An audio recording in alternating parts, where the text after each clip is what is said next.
Талас областық прокуратурасынын көрсөтмөсүнүн негизинде Талас шаардык прокуратурасы тарабынан АО аттуу ата-энесинен ажыраган жашы жете элек жетим баланын укугун коргоо максатында кадастр мамлекеттик мекемесинин Талас шаардык филиалында текшерүү жүргүзүлүп, төмөнкүлөр аныкталды.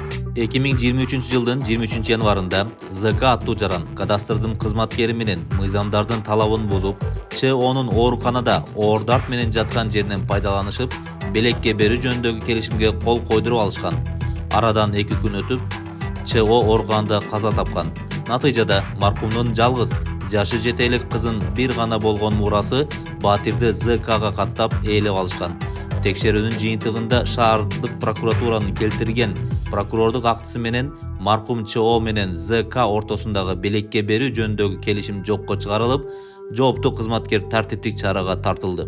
Ата-энесинен ажыраган жашы жете элек жетим баланын мураска Батирге болгон укугу толук калыбына келтирилди.